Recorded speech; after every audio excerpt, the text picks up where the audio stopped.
ஆனா ஒரு விஷயத்தை இந்த இடத்துல நான் பதிவு பண்ணி ஆகணும் ப்ரோ. என்கிட்ட இந்த பிரச்சனைக்கு முன்னாடி மட்டும் வந்து ப்ரோ ராணுவ டாப் 5ல வருவானான்னு கேட்டீங்கன்னா எனக்கு தெரிஞ்சு தெரியல ப்ரோ, வாய்ப்புகள் இல்ல ப்ரோன்னு தான் சொல்லியிருப்பேன். ஆனா இப்போ நானே சொல்றேன் அவன் கண்டிப்பா டாப் 5ல இருக்க போறான். ஏன்னு கேட்டீங்கன்னா இந்த வீட்டுக்குள்ள நல்ல ஓட்டு எடுத்து ஒரு ஸ்டாண்டர்ட்ல இருப்பாங்கல்ல, மக்கள் மத்தியில் ஆதரவோட, அந்த ஆட்கள் ஒரு சில பேருக்குலாம் கொஞ்சம் தலகணம் வந்த மாதிரி ஆப்போசிட்ல இருக்கவங்கலாம் பண்றது கண்டென்ட்டே கிடையாது, இவங்க பண்ற மட்டும் தான் கண்டென்ட். ஆப்போசிட்ல இருக்கவனுக்குலாம் ஃபீலிங்ஸே கிடையாது, இவங்களுக்கு மட்டும் தான் ஃபீலிங்ஸ் இருக்கு அப்படின்ற மாதிரி ரொம்ப சீப்பா நடந்துக்கிறாங்க. முக்கியமா இன்னைக்கு சௌந்தர்யாக்கான ப்ரோமோ கவனிச்சிருப்பீங்க.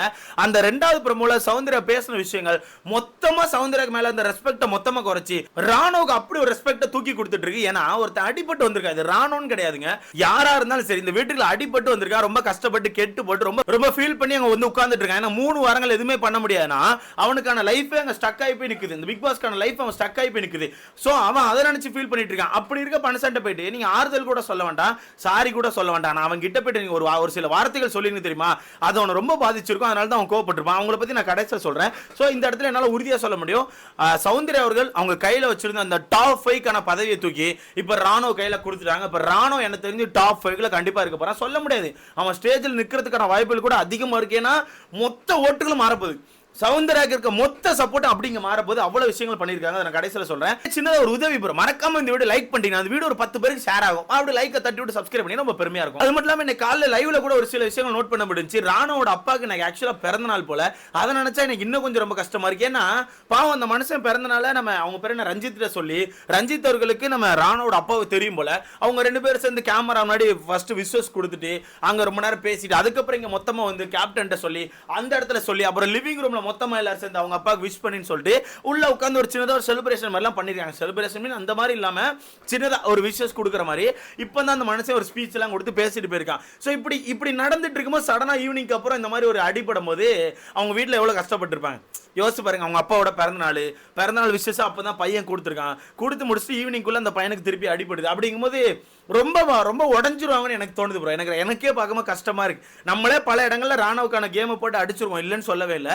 பட் இந்த ஒரு நிகழ்வு வந்து நம்ம எதுவுமே சொல்ல முடியாது, எனக்கே கஷ்டமா இருக்கு. அப்பாக்கான விஷயம் கொடுத்துட்டு என் அப்பா தான் இவ்வளவு தூரம் கூட்டு வந்திருக்காங்க, எனக்கு எல்லாமே அப்பா தான், எனக்கு எல்லாமே அம்மா தான் சொல்லி முடிச்சு கேமரால பேசிட்டு வந்து இருக்கிறான். 2-3 மணி நேரத்தில் அந்த டாஸ்க்ல ஸ்டார்ட் ஆகி டாஸ்க்ல ஒரு அடிபட்டு திருப்பி கெட்டு போட்டு அந்த பையன் உள்ள வரானா அவங்க எவ்வளவு கஷ்டப்படுவாங்க யோசிச்சு பாருங்க. இவ்வளவு கஷ்டத்தோட அந்த பேரண்ட்ஸ் பார்த்துட்டு இருப்பாங்க. அப்படி இருக்கும்போது அந்த கஷ்டத்துல கூட இருக்க நீங்க உதவலனா கூட பரவாயில்ல ப்ரோ. இந்த மாதிரி ஒன்று சொல்றீங்க தெரியுமா, கண்டென்ட்க்கு இது பண்ண நினைச்சேன், வேணும்னு விழுந்து நினைச்சேன், உன்ட சாரி கேட்க எந்திக்கல, ஏய் உனக்கு அடிபடிச்சுனா அதுக்கு நீதான்டா காரணம்னு சொல்லி சொல்றலாம் ரொம்ப கேவலமா இருக்கு ப்ரோ. இந்த இடத்துல லாஸ்ட் வீடியோல யாரும் கேட்டீங்க ப்ரோ ஃபயர் பத்தல ப்ரோன்னு, ஃபயர் ஆரம்பிக்கலாமா?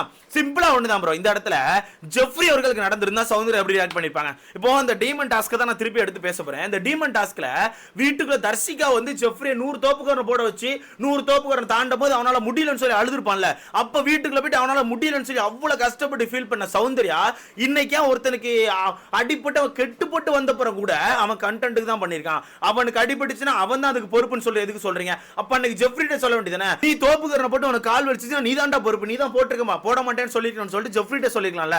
சோ ஜெஃப்ரிக்கு வந்தாங்க ரத்தம், ஆனா இவனுக்கு வந்தா தக்காளி சட்னி. அதாவது உங்களுக்கு வந்தா ஃபீலிங்ஸ், அடுத்த ஆளுக்கு வந்தா ஃபீலிங்ஸ் இல்லையா? அதே மாதிரி தான் ஜாக்லினுக்கும் பண்ணாங்க.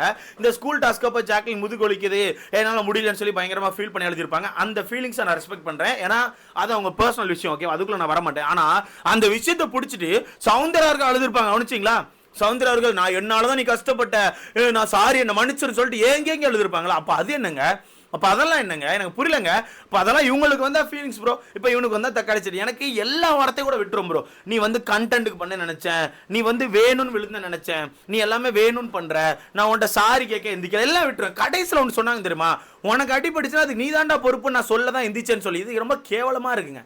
அப்ப நீங்க மத்த ஆளுக்காண்டி அழுறீங்க, அவனுக்கு அடிபடிச்சு அவனுக்கு வலிச்சுச்சுன்னு அவன் அழுதுட்டு போறான், அவன் பார்த்துட்டு போறான், நீங்க உள்ள போய் அழுறீங்க. உங்களுக்கு என்ன பிரச்சனை? ஏன் நீங்க அந்த ஒரு சீன் கிரியேட் பண்றீங்க? சோ இவங்களுக்கு வந்தா மட்டும் ஃபீலிங்ஸ், அடுத்த ஆளுக்கு வந்தா அது எதுவுமே கிடையாது, அடுத்த ஆளுக்கு வந்தா எதுவுமே கிடையாது. இதுக்கு சேதனை நல்ல ஒரு அட்ரஸ் பண்ணி ஆகணும்ப்பா. இப்ப வெளியே மக்கள் எல்லாருமே சொல்றதுன்னா ரெட் கார்டு கொடுங்க, ரொம்ப மோசமா போயிட்டு இருக்குது, அவங்களுக்கு தலகணை ஏறி ரொம்ப மோசமா பண்ணிட்டு இருக்காங்க, ஒருத்தருக்கான ஃபீலிங்ஸை மதிக்க மாட்டேங்காங்கன்னா இந்த வீட்டுக்குள்ளே இருக்கக்கூடாது, ரெட் கார்டு கொடுங்கன்னு சொல்லிட்டு பயங்கரமா பேசிட்டு இருக்காங்க. இதுக்கான முடிவு நீங்க சொல்லுங்க. என்ன கேட்டா நான் வீடியோல சொல்லிட்டேன் ப்ரோ, வீட்டுக்குள்ள ஒருத்தர் அடிச்சா மட்டும் தான் ரெட் கார்டு கொடுப்பீங்களா? வீட்டுக்குள்ள ஒருத்தர் ஆல்ரெடி அடிப்பட்டு ரொம்ப கஷ்டத்துல வந்து உட்கார்ந்துருக்காங்க, அந்த கஷ்டத்தை ஒருத்தவங்க கிண்டல் பண்ணி அதுக்கு நீதான் பொறுப்புன்னு சொல்லி பேசுறாங்கன்னா அந்த மாதிரி விஷயத்துக்கும் கொடுக்க முடியும்னு சொல்லி உங்க ரூல்ஸ் ஏதாவது இருந்துச்சுன்னா தயவு செய்து கொடுத்துருங்க. ஏன்னா ஹெட் வெயிட் ஏறின மாதிரி எனக்கு ஃபீல் ஆகுது. உங்களுக்கு எப்படின்னு தெரியலப்பா. இன்னும் சில பேர் கண்டிப்பா ஏதாவது சொல்லுவீங்க, இல்ல ப்ரோ அவங்க தெரியாம பேசிடுறாங்க. நான் லாஸ்ட் வீடியோல சில பல கமெண்ட் என்னால பார்க்க முடிஞ்சுச்சு. அவங்களுக்கு எப்படி பேசன்னு தெரியல ப்ரோ. எப்படி ப்ரோ 70 நாள் தாண்டி வந்துட்டு இருக்கோம், வீட்டுக்குள்ள எப்படி பேசணும், யாரை கோத்துடணும், யாருக்கான கேமை எக்ஸ்போஸ் பண்றோம்னு சொல்லிட்டு எவ்வளவு விஷயங்கள் பண்றாங்க. ஒவ்வொரு விஷயங்களை பண்ணிட்டு இவங்களுக்கான கேமை நான் எக்ஸ்போஸ் பண்ணதான் இந்த விஷயத்தை பண்ணேன், இவ இப்படிதான் அதை வெளியே உடைக்க தான் பண்ணேன்னு சொல்லி அவ்வளவு தெளிவா பேச தெரியுதுலங்க. கூட இருக்க ஃப்ரெண்டை நேத்து கோத்து விட்டாங்கல்ல, இப்படிதான் பண்றேன்னு சொல்லி ஜாக்லின்கான விஷயத்தை உடைச்சாங்கல்ல, அதுக்கெல்லாம் நம்ம சப்போர்ட் தானே பண்ணோம். அப்ப இப்ப இந்த விஷயத்துக்கு சப்போர்ட் பண்ண முடியாதுல்ல. ஏன்னா அப்போ நீங்க கேம் உடைக்கிறீங்க, உங்களுக்கு தெளிவா பேச தெரியுதுன்னா இங்கேயும் நீங்க தெளிவா பேசிருக்கணும்ல.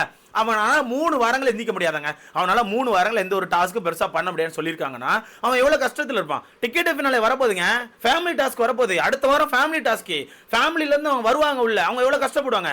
இதுக்கு முன்னாடி எப்படி யோசிச்சுட்டு இருந்திருப்பாங்க, நம்ம பையன் உள்ள கேம் ஆடிட்டு இருப்பான், உள்ள போய் பார்க்கலாம் ஜாலியா ஃபன் பண்ணலாம்னு நினைப்பாங்க. இப்போ பையன் எப்படி இருப்பான்னு தெரியல, அவனுக்கு வலிக்குமா வலிக்காதா, வீட்டுல இருந்தா நான் பார்த்துருப்பேன், இப்ப அங்க இருந்து எவ்வளவு கஷ்டப்படுவான்னு தெரியலையே, கூட இருக்கவங்க பார்த்துப்பாங்களே எவ்வளவு கஷ்டப்படுவாங்க. இப்ப வீட்டுல இருக்கவங்க எல்லாம் என்ன நம்பிக்கையில இருப்பாங்க யோசிச்சு பாருங்க. வீட்டுல இருக்கவங்க இப்ப பையனுக்கு அடிபட்டு இருக்கு, என்ன நம்பிக்கையில இருப்பாங்க, கூட இருக்கவங்க பார்த்துப்பாங்க, பிக் பாஸ் டீம் பார்த்துக்கோங்க, கூட இருக்கவங்க கண்டிப்பா நல்லபடியா பார்த்துப்பாங்கன்னு சொல்லி தானே அவங்க நல்லா இருப்பாங்க. கரெக்ட் தானே? இப்போ கூட இருக்கவனே அவன் கண்டென்ட் பண்றான்டா, வேணும்னு விழுந்துட்டான்டா அப்படின்னா அப்படி நாளை பண்ண என்ன வேணா பேசுவியப்பா. நாளை பண்ண எப்படி பேசுவ, அவன் வந்து சவுண்ட் கை வலிக்கு தண்ணி எடுத்து கொடுனா, நீ தான்டா கீழே விழுந்தா, நீயே தண்ணி அந்த மாதிரி சொல்லுவீங்க. ஏன்னா நீங்க சொல்லக்கூடிய ஆள் மாதிரி தான் எனக்கு தோணுது. கண்டிப்பா நீங்க சொல்லுவீங்க. ஸோ இதுக்கு ஒரு எண்டு கார்டு போட்டோம்னா, சேதனை எப்படி அன்னை அருண் அவர்கள் பண்ண தப்புக்கு மைக்க பிடிச்சி உடனே வந்தாரோ, அதே மாதிரி இப்பவும் மைக்க பிடிச்சி உடனே உள்ள வந்து நைட்டோட நைட்டு அந்த பொண்ணை வெளியே அனுப்புனா எனக்கு தெரிஞ்சு மக்களுக்கு சமாதானமாகும் எனக்கு தோணுது. ஏன்னா மக்கள் ரொம்ப கொந்தளிக்கிறாங்க. இந்த ஷோ மக்களுக்காக போயிட்டு இருக்கு. மக்கள் ஏதோ ஒரு விஷயம் தப்புன்னு சொல்றாங்கன்னா அந்த விஷயத்தை எப்படி நீங்க அட்ரஸ் பண்ணுவீங்களோ, இந்த விஷயத்தை ரொம்ப தப்புன்னு யோசிக்கிறாங்க. ஸோ இதை கண்டிப்பா அட்ரஸ் பண்ண நான் நினைக்கிறேன். ரெண்டாவது, இந்த சீசன்ல மட்டும் என்னால் ஒரு விஷயத்தை கவனிக்க முடியுது. இந்த சீசன்ல இருந்து எவிக்ட் ஆகி போற நிறைய ஆட்கள் வெளியே போயிட்டு சில பேருக்கு சப்போர்ட் பண்றாங்க, சில பேர் மேல பொறாமையில வன்மத்தில் பயங்கரமா பேசுறாங்க, சில பேர் வந்து ஓப்பனா சப்போர்ட் கொடுக்குறாங்க. அந்த மாதிரி நிறைய விஷயம் நடக்குது. ஓப்பன் சப்போர்ட் கொடுக்குற நான் ஃபேட்மேன் அவர்களை பார்க்குறேன், முத்துக்குமாருக்கு நான் சப்போர்ட் கொடுக்குறேன், ஓப்பனா இப்போதைக்கு சப்போர்ட் பண்ணிட்டு இருக்காப்ல. அடுத்தது இப்போ ரீசெண்டாக வெளியே போன நம்ம சாச்சனா வெளியே போய் 2வது நாளே கவனிச்சிருப்பீங்க, குமரான்னு சொல்லி ஒரு ஸ்டோரிலாம் போட்டிருப்பாங்க. அந்த எனக்கு தெரிஞ்சு வடபழனி முருகர் கோயில் நினைக்கிறேன், அந்த கோயில் முன்னாடி நின்று போட்டோலாம் போட்டு குமரான்னு சொல்லி ஸ்டோரி போட்டிருப்பாங்க. இன்னைக்கு கூட என்னால் ஒரு ஸ்டோரி பார்க்க முடியுது, அண்ணனுக்கு ஓட்டு போடுங்க அப்படின்ற மாதிரி போட்டிருக்காங்க. அதை தொடர்ந்து பக்கத்தில் இன்னொரு ஸ்டோரி என்னால் கவனிக்க முடிஞ்சு, நம்ம முத்துக்குமரன் ஒரு ஆணவம் இன்னைக்கு அந்த ப்ரோமோல ஒன்னா இருந்திருப்பாங்க, நம்ம தமிழ்ல கூட பார்த்துருப்பீங்க. அந்த பிக்கை வச்சு ஆக்சுவலா கெட் வெல் சூன் அப்படின்னு மாதிரி போட்டு விட்டுருக்காங்க. பரவாயில்ல, அந்த பொண்ணு வெளியே போய் ஒரு சில பேர் மேல கடுப்புல இருந்தாலும் இந்த மாதிரியாச்சும் ஒரு சில விஷயங்கள் பண்றாங்கன்னு சொல்லிட்டு ஓரளவு ஓகேன்னு சொல்லி பார்க்க தோணுது. இன்னொரு ஆட்கள்லாம் இருக்காங்க வெளியே போயிட்டு ஏதோ அவங்க பிஆர் டீமே செட் பண்ணாத மாதிரி, இங்க இருக்க இவங்க மட்டும் தான் பிஆர் செட் பண்ண மாதிரி பயங்கரமா உட்கார்ந்து கதறிட்டு இருக்காங்க. அதெல்லாம் பார்க்கும்போது எனக்கு ரொம்ப சிரிப்பா தான் இருக்கு. அது மட்டும் இல்லாம சரி ஓகே, இந்த சீசன்ல உள்ளவங்க வெளியே வந்து இந்த மாதிரி பேசிட்டு இருக்காங்க. இந்த சீசன்ல உள்ள ஒரு நபருக்கு சப்போர்ட் பண்றதுக்கு போன சீசன்ல உள்ள ஒரு ஆள் பயங்கரமா இறங்கி வந்து வெறித்தனமா பேசிட்டு இருக்காங்க. அது முக்கியமா சேதனுக்கு ஆப்போசிட்டா கொஸ்டினா வச்ச மாதிரி இருக்கு, சேதனை கார்னர் பண்ணி பேசணும் மாதிரி இருக்கு. அந்த அளவுக்கு சம்பவத்தை பண்ணிட்டு இருக்காங்க. அதுக்குள்ள நம்ம போக வேண்டாம் நண்பர்களே, அது நமக்கு தேவையில்லை நான் நினைக்கிறேன். என்னமோ பண்ணிட்டு போறாங்க. சரி இதெல்லாம் விட்டுலாம். இப்போ எனக்கு என்னன்னா அந்த ஃபேமிலி ரவுண்டை நினைச்சு மட்டும் தான் ஃபீலிங்ஸா இருக்கு. ஏன்னா இப்போ எனக்கு தெரிஞ்ச அந்த பையன் வந்து ரொம்ப ஒரு மாதிரி துருவா தான் தருறான். எனக்கு நான் கவனிச்சு ஒரு மாதிரி இருக்குன்னு எல்லா இடத்துலையும் ஓடிக்கிட்டே இருக்கான். அப்படி இருக்கும்போது வீட்டுக்குள்ளே அப்படி தான் இருந்திருப்பான். ஸோ அப்படி இருக்கும்போது தன்னோட பையனை பார்க்க வர போறோம், அடுத்த வாரம் தான் பையனை அந்த வீட்டுக்கு பார்க்க வருவோம்னு சொல்லிட்டு எல்லாரும் ரொம்ப ஆவலா இருந்திருப்பாங்க. அப்படி இருக்கும்போது சடனா இந்த மாதிரி அடிபட்டு இருக்கும்போது எவ்வளவு கஷ்டப்படுவாங்க. வந்து பார்க்கும்போது இந்த கெட்டோட இருக்கும்போது அது பார்க்கும்போது அவங்களுக்கு ரொம்ப கஷ்டமா இருக்கும்ல. இதே இந்த விஷயம் வந்து ஒரு 4 வாரத்துக்கு முன்னாடி நடந்து ரெக்கவரி ஆகி கொஞ்சம் கரெக்டாக டாஸ்க் எல்லாம் ஆட ஆரம்பிச்சு அதுக்கப்புறம் வந்து பார்த்தா கூட கொஞ்சம் ஃபீலிங்ஸ் இருந்திருக்கும், வருத்தம் இருக்கும். ஆனால் கொஞ்சம் பையன் ஆக்டிவா இருப்பான், நமக்கு ஒன்றும் தெரிஞ்சிருக்காது. இப்போ வந்து பார்க்கும்போது பையன் இந்த கெட்டோட நிற்கும்போது கண்டிப்பா அந்த விஷயம் ரொம்ப ஹர்ட்டிங்கா இருக்கும் தான் எனக்கு தோணுது. முக்கியமா இன்னைக்கு அப்பாவோட பிறந்தநாள் வேற சொல்லியிருக்காப்ல. ஸோ இந்த விஷயங்கள் பார்க்கும்போது எனக்கே ரொம்ப கஷ்டமா இருக்கு. ஸோ பார்க்கலாம், கண்டிப்பா ஸ்ட்ராங்கா இருப்பாங்கன்னு எனக்கு தோணுது. இருந்தாலும் வீட்டுக்குள்ள உள்ள இவங்க தான் பார்த்துக்கணும். இவன்ல இந்த மாதிரி பண்ணும்போது நமக்கு ரொம்ப கஷ்டமா இருக்கு. அப்படியே முடிஞ்ச அந்த கார்டு விஷயங்களை தான் பார்த்து பண்ணி விடுங்க. ஏன்னா மக்கள் கேட்கறாங்க, மக்களோட கருத்து தான் உங்களோட கருத்தா இருக்கும் நான் நினைக்கிறேன். மக்கள் சைட்ல இருந்து ஒருத்தர் சுத்தமா பிடிக்காம தலகணத்தில் ஆடுற மாதிரி இருக்குன்னு சொல்லி தோணுதுன்னா கண்டிப்பா அதுக்கு ஒரு ஸ்டெப் எடுப்பீங்க நான் நம்புறேன். ஸோ இதை பத்தி உங்களுக்கான கருத்துன்னு சொல்லி மறக்காம கமெண்ட்ல போடுங்க. பார்க்கலாம், புதுசா டாக்டர்லாம் பார்த்துட்டு போயிருக்கதா சொல்லியிருக்காங்க. மேபி 1 or 2 வீக்ஸ்க்குள்ள கம்பேக் கொடுத்துருவாரு. டிக்கெட் ஃபினால எல்லாம் இருக்கு, சீக்கிரமா கம்பேக் கொடுத்துருவாரு நான் நம்புறேன். ஸோ இதை பத்தி உங்களுக்கான கருத்துக்களை மறக்காம கமெண்ட்ல போடுங்க. வீடியோ லைக் பண்ணி சேனல் சப்ஸ்கிரைப் பண்ணிக்கோங்க.